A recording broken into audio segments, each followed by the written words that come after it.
ጥበብ ትወዳለች። አብዮት ነፍሷ ነው።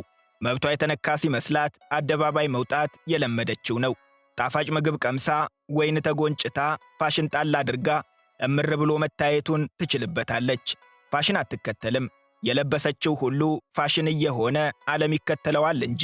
ሽኔል፣ ዲዮር፣ ሉዊ ቪቶን፣ ባሌንሲያጋ፣ ኤሜዝ እና ኢብሳን ሉሮን በዓለም የፋሽን ኢንዱስትሪ ውስጥ ያሳረፈቻቸው አሻራዎቿ ናቸው።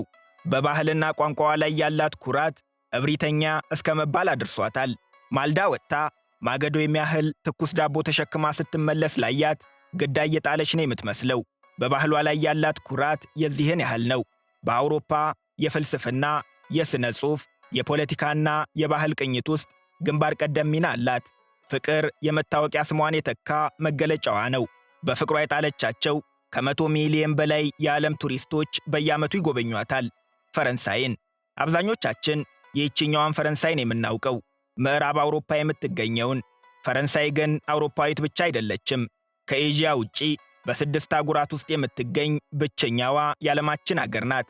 በደቡብ አሜሪካ ፍሬንች ጊያና፣ በሰሜን አሜሪካ ጓዳሉፕ፣ ማርቲኒክ፣ ሴንት ፒየር እና ሚኳሎ፣ በአፍሪካ ማዮትና ሪዩኒየን፣ በኦሺኒያ ፍሬንች ፖሊኔዥያና ኒው ካሌዶኒያ፣ በአንታርክቲካ አዴሊላንድ የተሰኙ ግዛቶች አሏት። እንዴት ሊሆን ቻለ ማብራሪያ ውስጥ አንገባም። ሆዶዶን ከበላውት ግን በዚሁ ርዕሰ ጉዳይ ላይ ከዚህ ቀደም የሠራነው ሰፋ ያለ ቪዲዮ ስላለ እሱን ጋብዘኖታል።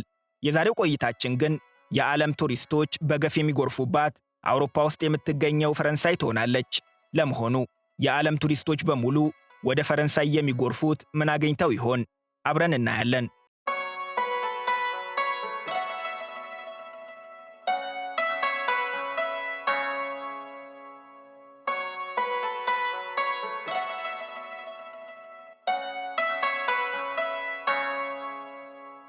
ጉብኝታችንን ከዋና ከተማዋ ፓሪስ ነው የምንጀምረው። በለንደን አይን ካዩት ፓሪስ ትንሽዬ ከተማ ናት። በዓመት 37 ሚሊዮን ቱሪስቶችን ብታስተናግድም የነዋሪዎቿ ብዛት ግን 2.1 ሚሊዮን ብቻ ነው።